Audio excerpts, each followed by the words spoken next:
Welcome to Playing with Fire, the podcast for people who are ready to custom build their love. We're talking about non-monogamy, however you design it, as an individuation opportunity. Want to leave the default and make your life spectacularly you? You're in the right place.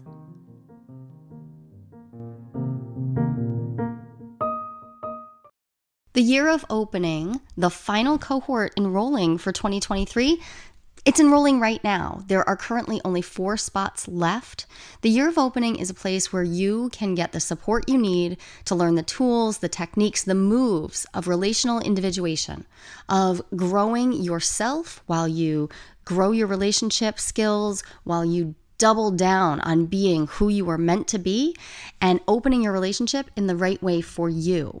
This is not just a course. This is live coaching directly with me, with Ken there too, providing neurosomatic intelligence support and providing the support of people who've been there, done that, got the t-shirt. The year of opening is absolutely my favorite thing in the world to do. Every week I meet with my cohorts, and these are small groups where you get to be with your people. You get to know these people who are going through the same sort of, relational conundrums and messes that you are, and learn from each other. It's amazing. The cost for the year of opening is also the absolute most affordable way to work with me by a long shot. If you've been thinking about it, now's the time. I want you to go to theyearofopening.com, theyearofopening.com. Get yourself on the wait list. The wait list is going to invite you to get on a call with me and figure out whether this is the right time, the right move for you right now. But like I said, there are only 4 spots open for the September start cohort.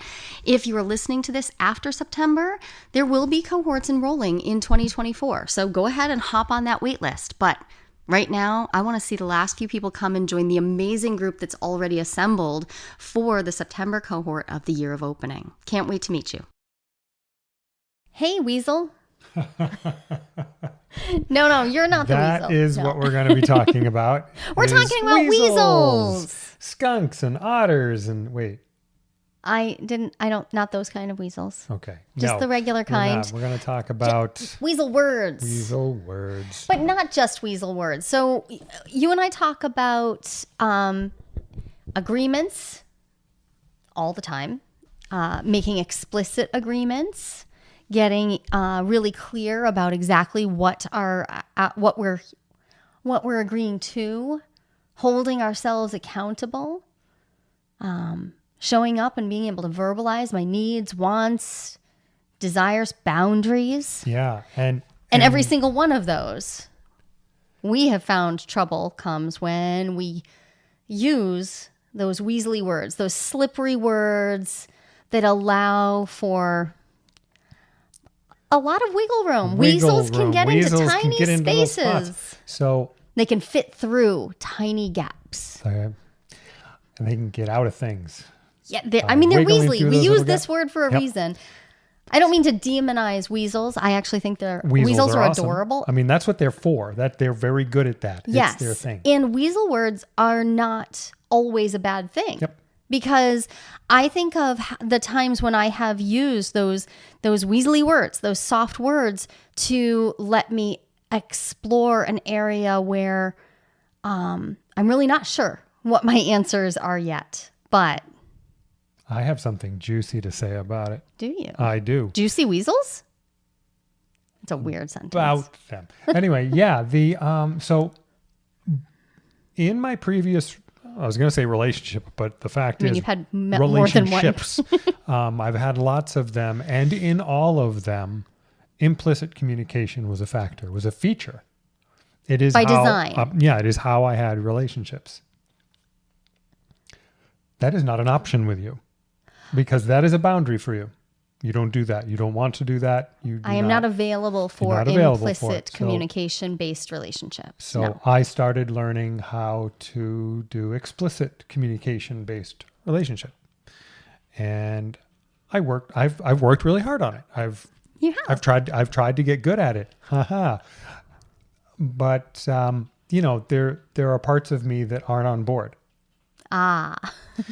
And even back when I was first starting, I mean, there were lots of me that weren't on board. It was like, I have all these habits of communication that I didn't even think about. I just built them in. So when you said explicit communication, I said, okay, I will say all the things, and then I will tack onto it an escape clause.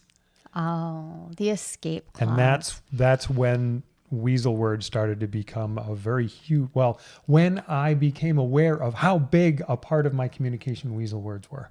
Right. So this makes sense. So let's be clear. If you type in Weasel words into Google, you're going to come up with a whole list of words, because this is a term. We didn't coin this term. I think we actually learned it when you were going to Mankind Project meetings. Yeah. I think that's where right. you first heard it. Yep. And it instantly rang true for me. I was like, oh, yes, this is a thing that when I experience people using a lot of these words, I feel deeply uncomfortable, because I no longer feel like I understand what we're actually talking about, because there are escape clauses, there are safety mechanisms built in to allow for not just for change. I want change to be allowed, but for anyone to claim any reality at any time, including the reality of what they just said or agreed to. Yep. And that I find incredibly disconcerting in my personal relationships. Yeah. And here's how I experience this. So I can make a statement to you or a commitment, and I can change my mind. Yes, absolutely. At which point, you can absolutely change your mind. Come to you and I say, I have changed my mind, and I am taking responsibility for the fact that I said a thing before and now I'm saying something different. They are not the same. I am changing something. Yes. And now we can have a conversation about the change and about the fact that the change happened. Yes. And the Weasel words were designed to avoid that situation. Yeah, because my problem was never that I needed you weren't to locking me in. unchange. Right. I did not need you to be unchangeable, nor did I need you to feel locked in. That was the opposite of what I was looking for, because I was going through so much change myself during that part of our relationship. I'm thinking like the first, say, 5 or 6 years in particular, I was in the midst of massive change, a bunch of loss, a bunch of relearning patterns, all sorts of things. So I was changing all the time too. But what was disconcerting, and I see this come up with my clients all the time. If you're listening and you're one of my clients, just know there are many of you. I'm not talking about any one of you in particular. I promise. A lot of us use Weasel words so that when we make our agreements, we can sound like we are all in for the thing we're saying, while being able to authentically later do whatever we want in the moment. And be able to look back at our agreement and be like, yeah, I'm in integrity. I'm in integrity because I used words like basically, or I intend, or I will most often do the thing that I said I would do. We use all these soft words. I also think of it as political language, right? Yeah. I intend to consider. We see this all the time in political rhetoric. Yeah, you're right. So I don't think that people do this because they are malevolent. Most people are not doing it because they're malevolent. Some people are. We just talked about politicians, and some politicians are malevolently attempting to manipulate public perception, and to not have to actually make conclusive agreements. But most of us, in our day-to-day lives, I don't think we're trying to be malevolent. I think that it is scary for a lot of us to show up and say, I commit to this. I am saying that this is my need, this is my boundary, this is what I expect, this is what I agree to do, this is how I agree to repair, this is how I agree to be in relationship to you. And then when I don't show up in the ways I said I would, to hold myself accountable to that. Yeah. And it's scary. For years, I've been building up my ability to take responsibility and to be accountable for me, for my me. You said a lot of your clients, a lot of my me does these things and still does. And I've become more aware of it. And sometimes I'm like sitting here staring at myself, watching myself do it in the moment, saying, you're doing it again. Right now. This isn't a like, oh, I did it. No, you're currently choosing to do it. Right. Whoops. And for me, this comes from a place of, well, one aspect of what I'm doing is manipulating, because what I just described is a situation where I didn't want to be in the conversation about why I changed my mind or that I changed my mind. I just wanted to be able to change my mind and move on. Right. And so I'm trying to manipulate our relationship. Manipulate because I know you want to have that conversation. Hell, I know that's like why you have relationships, is to have those conversations. Yeah, I love the hard conversations. What's going on inside you? What happened here? To me, hard conversations could just all be renamed juicy conversations. Right. Yeah. Like that is to my mind, those complex, nuanced conversations where we're not necessarily comfortable. Those aren't inherently conflictual. They're where I expose my me. They're Right. where I expose my vulnerabilities. My defensiveness comes up. My fears come up. And that's how I can let you or any of my partners know me. That's where the relating is. There's also relating in like having a nice sandwich together. There's also relating and going for a walk. That's great. Yep. But this is where I really feel intimate with you. Intimacy. I feel more intimate with you when we're having a conversation where we're talking about how we changed, how I'm not in alignment with my agreements anymore. That's it. That's sharing our core as deep into ourselves as we can. We're sharing it with each other. Right. That does feel like intimacy to me as well. And sometimes that's more intimate to me than sex is, generally speaking. Yeah. I mean, it's certainly more vulnerable feeling to me, which is why my scared little boy still occasionally comes up and tries to sneak out of things. Yeah. Like, I don't want you to see this part of me. And the thing is, and so often we have the conversations, I'm like, there was like objectively, my own judgment of myself, as objective as I can get with myself. I'm like, there was no problem there. What were you hiding? Or you were hiding just to hide? So your most mature parts can take a look and say, hey, there's no need to be scared. Mm-hmm. Your partner loves you. She's made space for you to be contradictory. Yeah. Or problematic Which or was difficult. One of my huge fears throughout my whole life was never be contradictory. Which that sounds like death to me. Right? That That's sounds impossible. Literally, I'm wearing a Persephone necklace right now, so I'm good with the whole like I can be the spring maiden of innocence and queen of the dead. I'm good. I'm down. Why were you so afraid of being seen as contradictory? What was so scary about it? Because I remember that I'm not about sure, you. But I know that it's interesting. This is a thread through this whole conversation. I know that changing my mind was somehow opening me. It all felt like opening myself up to attack. Oh, okay. Well, you were trained as a scientist, so that should have been trained out of you, right? It should because have, science is always becoming, always, and yet positivism, the indoctrination of we have to know, and what we know is what we can count, and what we can count should be based on math, and math should be the same always, right? I could see how you would fall into a trap of thinking that stability and unity, like being the same all the time, is somehow more good. I don't even have the right word for it. Like it is somehow preferential, inherently preferential to be absolutely the same. And I remember having this value too, because I used to say all the time, like, oh yeah, I'm the same. Like what you see is what you get. That's all fucking not true. That's no. Yeah. I'm inherently multiple. I am inherently contradictory. And one of the ways that I can still make myself safe to relate to is by allowing you to change your mind, by allowing myself to change my mind, and being willing to show up to the conversations and say, yeah, that's me.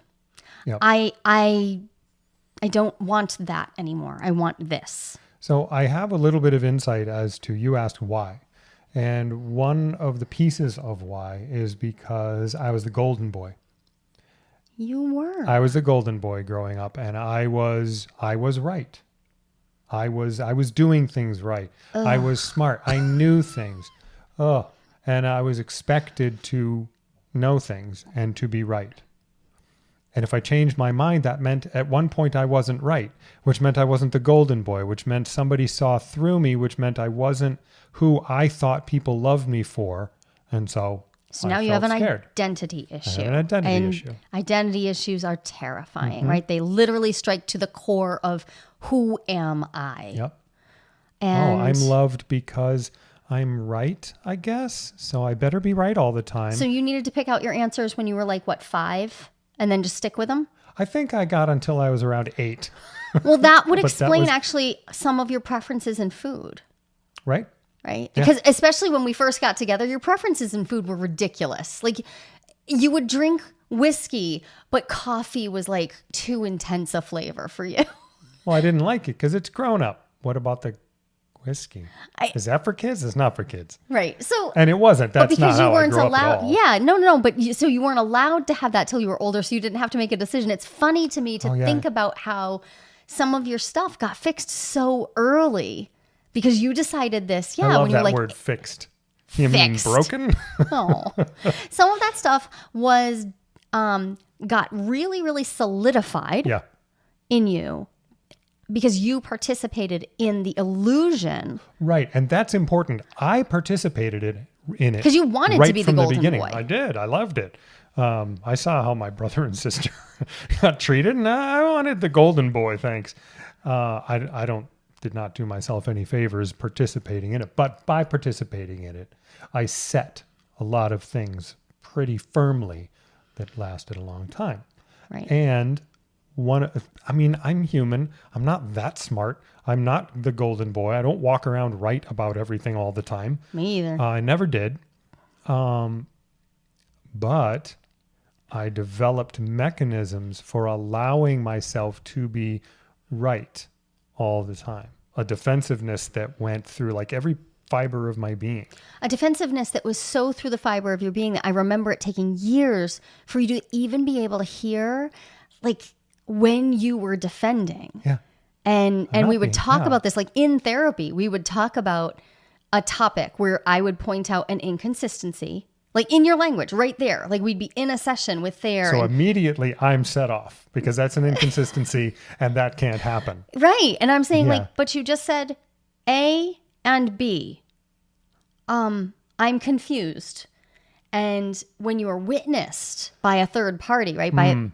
It was uncomfortable. And schism, help. So that is super on topic for non-monogamy. It is. Because we have noticed over the years, starting with our own triad, right at the very beginning, there is a beautiful gift in having a third party witness your dyadic relations, right? Like, so in any relationship configuration, you've got all these dyads interacting. It doesn't matter how many people there are. As soon as you got more than 2, you've got these dyads interacting and you've got witnesses. And the witnesses it's awesome. All of a sudden, we behave differently. We often will start talking differently. We'll often move with more consistency. We show up with maybe a few more explicit communications. And it also exposes our inconsistencies. Oh, yeah. That was really uncomfortable. Because somebody from the outside can be listening to the conversation and just catch it and be like, hey, did you mean to say those 2 completely contradictory things that were both about your plans on Saturday night? And so here we go. Here's where the Weasel words are so important for someone who can't be inconsistent. Is in both of those statements that I made that appeared to be contradictory, I would always include something that allowed me to completely shift the meaning so that they weren't contradictory anymore. So sentences that include words like almost and maybe and I believe, I think I will, I intend to, I will consider. These softening words. Honestly. Equivocation. For right? me, even I will. That's in the future. And you know what? Okay, my favorite. As soon as you call me on a, hey, did you do this thing? No. You said you would. I will. Yep. I've got the infinitude of time in front of me. You know, you're going to die someday, right? That's future Ken's problem. Also, it's future you's problem. Right, because actually, when you're dead, it won't matter to you anymore, right. as far as we know. Yeah. So, yeah, you're right. It will literally never be your problem. And I will. So, I will can actually be a weasel, way, itself. Because it really, you can leave that always out in the future. And so, the way to fix that is pretty simple. It is. It's called a calendar. It's a calendar. When? I will. When? And I only about 30% of the time remember to add that piece. I remember. You're going to do this thing? Yes, I will. And then I walk away. And then later I'll be like, oh crap. When? When will I? When will, and not like when will I do it, but when will it be done at least? Something that I can't wiggle out of. And I just wanted to say something visceral that I feel about this. Throughout my life, all of the Weasel times, I've spent a lot of Weasel times, and I still do. Weasel Ken. Aw. I love you and your Weasel. And then there's the times, thank you. You've shown me that.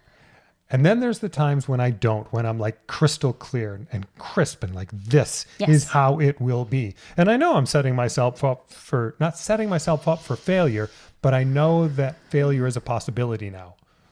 You have to with face Weasel the words, fact. there's no possibility of failure. You can't so it's fail. like cheating. It's cheat code, except that it makes everyone miserable. But what I was going to say is that in those moments of crisp clarity, I feel so clean and present. And in all those other times, you know, when you go to like a fair or something and you both eat too much cotton candy and end up with too much cotton candy all over you, sticky and gross and hot and all those things. Like it just, for me, just felt, it still does when it comes up, feels so bad. So you have this visceral reaction. This somatic sensation of the weaseliness. And yet, you're describing having used it to keep you safe for decades. And my experience of that has been that, so I didn't find my safety through that way. I have other problems. That's not to say that I don't use weasel words. I actually had to learn to use them because I started writing academic papers and it's remember great. When you first started writing It's wonderful to write a good academic argument, but not all papers are arguments. They're not always. Sometimes we really don't know. And the concept of scholarly equivocation actually made my skin crawl. Talk about visceral sensation. That have been crushed at the tip from her writing and learning to write in this equivocational way. Right. So making that space in my writing where I would say, and you can read it in my dissertation, where I say things like, it seems that, or it appears to be, or from this we could potentially draw the conclusion of. These ways of talking allow me to talk in my research in an appropriate way. I can state, this is what my sample appears to present. That is a completely different ballpark. That is a completely different realm that I am working in those moments from when I am making an arrangement with you about when I will cook dinner. Right. Or when I will show up to have our next relationship meeting. Yeah. These are just two completely different contexts. So I do want to make a little space for the fact that, equivocation has a role. It can play a role. It can also play a really important role if you are in a relationship that is asymmetric to the point of abusiveness. Yes, it is. It is an effective defense. It's a defense mechanism, right? And so this, I think, calls into question then whether perhaps you were using this because it, in the context of your previous long-term relationships, had you found yourself not feeling safe to really have a hard line, a clear, this is it. This is the way it will be. This is how I will show up. And I don't mean unsafe like you were going to be harmed, like physically abused, right? I don't mean that. No. I just like, did you not feel emotionally safe? Well, I was going to look at my watch, which won't actually help. I'm 56 years old. My watch doesn't go back that far. I'm 56 years That's old, true. and like a month ago, I realized that emotional safety is something that I've learned about as an adult. I didn't even know what it was. I'm not saying I was abused. It wasn't like that. It was that in those moments when I was like, I don't understand what's happening right now. I'm not sure what I should be doing, who I should be, who I am. I'm not sure if my feelings are valid. There wasn't anybody to talk to. There wasn't anybody to go to and say, this is how I feel. And to have somebody say, you're fine just like you are. Nobody ever said that to me.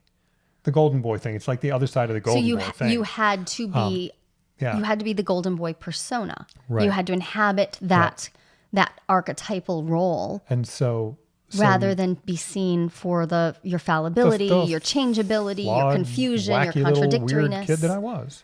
Right. Yeah. And adult. then you built that into.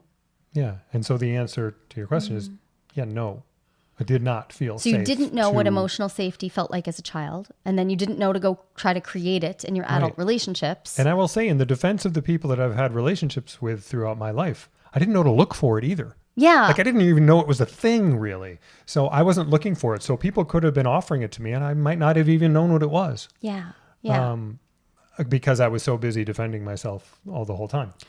So the weasel words, they're... So the use of the word defense there, I think, is really important because one of the ways that I look for this in myself, in clients, is I start paying attention to how quickly people fall into their defensive position. That includes myself. How quickly do I need to defend whatever change I have now enacted, right? So let's say I made an agreement and I said that I would be home at midnight. And I was going to be home at midnight. I was going to make sure that the dogs had been let out and back in. And then I don't show up. And I don't communicate that to you. It's relatively simple in our scenario. That doesn't have to be a huge deal. For one thing, I could just text you and let you know. But even if I didn't, it's not going to be the end of the world. The dogs can be cleaned up after. This doesn't have to be the end of the world. And yet, the chances of me getting defensive right away in the morning when you're like, hey, so you weren't home. Yeah. The chances of me getting defensive, and I don't mean necessarily argumentative, defensive, like supplying you with all of a litany of reasons why I either didn't agree to or never needed to, or it's not even reasonable for you to be asking why I did all those things, right? Like my defensiveness is a cue that I feel out of integrity. I feel it. Right. It's, yeah, you're the one exposing that. You're revealing that to me. But the shame and guilt I feel is not you casting this on me. You're shining the light, and it is exposing my shadow stuff. It's exposing to me that I am out of integrity, and I know it. And the parts of me who know that, well, they can choose to relate to my mature, generative adult parts or not. Yeah. And if I'm falling into that defensive position, then it's also really easy for you to then pick up a counter defensive position. And now we're locked in a battle that is no longer even about whether I came home on time or took care of the dogs. It is now about whether I am honest, whether I am trustworthy, whether you are safe, whether we are in, like now we're having a meta conversation. And we've moved away from the conversation about what's happening now to things we don't even know we're talking about that happened in the past. Right. And so, we get caught in these conversations that are cyclical loops and probably outlast this particular relationship even. I probably brought them into the relationship with me. But if I notice my defensiveness, I can short circuit all of that. As soon as I notice my own defensiveness, if I can step into like, oh, wait, what am I defending against here? Am I so I have two choices. I can notice my own defensiveness, or I can notice the fact that I'm out of integrity. I can just own it. I can just own it. I love watching thinking people work like this. Oh, was I thinking again? Well, I hear you describing how you, because I was going to ask that explicit question. So what's your move when you find yourself being defensive, or you see it coming up, or you notice that you're out of accountability? And I heard you start to say, well, I think about, you didn't say this, but I heard you painting the picture of, well, I notice that this doesn't work for me. Yeah. Do you think like this isn't who I wanted to be? This isn't who I think I can be. And I hear these thinking responses, which I love watching at work. And when I try to bring those online, sometimes they work and sometimes they're flooded, not necessarily flooded. Sometimes they are out yelled by feelings of unsafety and things like that. And so I'm like, or judgment, is this what I want? Yeah. Okay. Well, now I feel shame. Now I feel fear. Now I feel all these things that I am just starting to learn tools to work with in the moment. In the moment. Right. Because there's the NSI tools. I can do some neurosomatic regulation to get me through those feelings. I don't try to get rid of them. I just try to move through them to a place where I can. Yeah. Just be with the wave. Just long enough for it to flow, pass by you. And then, the experience of being caught in your own inconsistency, like it is dysregulating. Mm-hmm. That is a dysregulating experience. Dysregulation is not the enemy here. The question is, can I get back into enough regulation so that I can now pull online those mature, generative adult parts and actively show up to a conversation where I own how I was out of integrity, where I work through the apology and accountability ladder, where I can even just say, yeah, that's me. I'm the asshole here. Right. And maybe I don't even have an apology yet. Maybe I'm just willing to own yep, that's me. Hang on, I'm going to need to go do some work because I don't even have an apology for that yet. That's how pissed I am about my own stuff over here. All of that prevents me from imagining that you catching me in my inconsistency is actually it's not even about us. That's all me. That's all individuation work. That's all my stuff. Yeah. Because what you're doing is exposing to me that I am out of alignment with my own agreements. And when I know that, I have the opportunity right there to move into self-leadership, to really move into who do I want to be? And that means I need to get my nervous system on board with the idea that my dysregulation is not more important than my agreements. So this is why I love what I hear you call relational individuation. So I can individuate on my own. I can work through my stuff and I can think about myself and I can have conversations with, an analyst or somebody who helps me work through this. And then in our relationship or in my relationship with other people who are on board with this kind of relationship, they will shine lights on things that I can't on my own. Right. I don't even know how. I don't know they're there. And also, like you said, you've got two people and they're having a conversation. There's a third person there and they're like, oh, I see you just said a thing that doesn't make sense from this other thing that you just said. Yeah. It's visible from outside and it's not visible from inside necessarily. Right.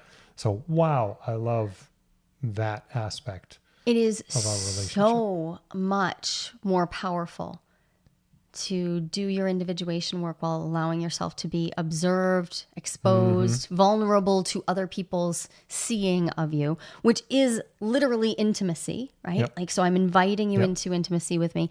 And it's also scary. Yeah. And it does not feel authentic to me to be in relationship to you without exposing those aspects of me that are not mature, that are not able to stay in integrity. Like letting you get to know all of that mess and all the ways that I don't show up with my best self all the time is that's it. There's the relating. Like there's the relating with a person who is a human, who is growing, who is changing over time. And that's where I think of the metaphor that I like is, the paths that wander and wind. And sometimes our paths are really close together, and sometimes they cross, and sometimes they even enmesh for a while. And then we seek to separate them and make a little space, and letting you see how I am wandering my path is scary, because what I'm afraid of is that you won't like who I am. Worse, that you won't love who I am. But actually, I think the I won't like feels even more wounding to my ego and to my inner child parts. I agree with that. You don't like me. I agree with that. Yeah. And so I can protect against that. And that defensive posture, it feels like a good idea in the moment. It never works. It never creates more intimacy. It never creates, right. The works in this case is creating developing a relationship toward intimacy rather than away from it. And intimacy with myself. Mm-hmm. Because as I defend, I'm also defending against this inner awareness that I have. So I said, I experience a sensation of being out of alignment, out of integrity. Okay. Am I going to be with that? Am I going to actually be with that and tend to that experience of, well, fuck, I am out of integrity. And that goes back to... Okay. Yeah.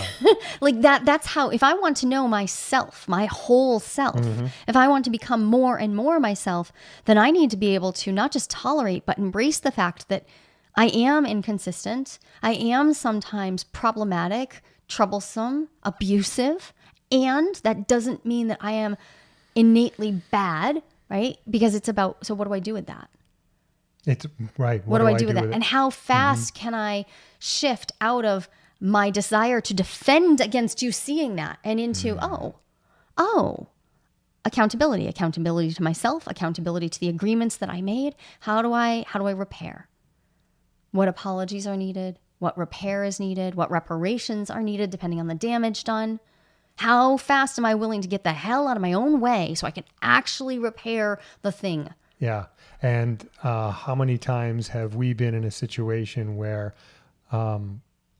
you've discovered I did something wrong, like violated, went back on a commitment or whatever, violated an agreement. And then as you find out, and as we're talking, you're like, these layers of wrongdoing start revealing themselves because I had built this defense layer by layer. And what you found is the top one. It's like, oh, and so now you're in a position of like, do I even want to? Because it's just going to be this freaking excavation.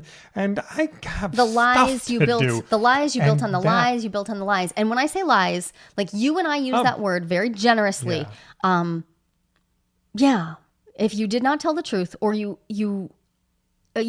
obscured information. Yep. Then okay. You tend to build those in layers. We all tend to build those in layers.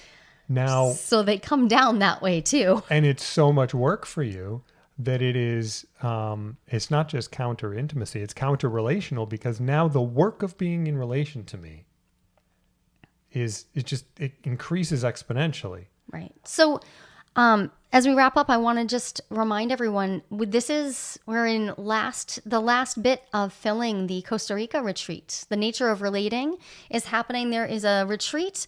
Ken and I will be there co-hosting with Megan Bhatia of Amory Podcast. And I just wanted to mention it because there are some community calls happening, but the retreat's filling up fast. If you have been thinking about joining us, the retreat's happening November 9th to 14th of 2023. So it's time. Like, get yourself in to talk to us. You can hop on over to my email any old time and ask me questions about this. You can reach me at jolie@joliehamilton.com. This is going to be an intimate retreat. It's not a zillion people because you get to have actual time. sitting with me, talking with me. You want to pick my brain? The retreat's the place to do it. You can pick my brain on the catamaran. You can hang out with me by the pool. I'm also going to be doing teaching there. Ken's going to be there doing some leading too. And we're just going to be there. So yeah, sometimes people ask like, how do I get more involved in your work? And I'm like, well, there are lots of ways, but one of them is just to go have fun in Costa Rica. So let's do it. Let's see you there. Thanks for listening, everybody. Take good care of yourselves and each other. There's no one right way to design your relationship. And lots of people, actually about 25%, according to a recent national survey, are interested in some type of open relationship. But how do you know if you are ready to open up happily? Not everyone is, and that's no problem. I've got a 60-second quiz that will give you the answer. And even better, you'll walk away with your next step, whether you're good to go or not so much when it comes to opening up. And this is no BuzzFeed nonsense. I personally designed this quiz from my years of academic research. Go to joliequiz.com. That's JOLIQUIZ.com and find out if you're ready to open up happily and what to do if you are or if you're not.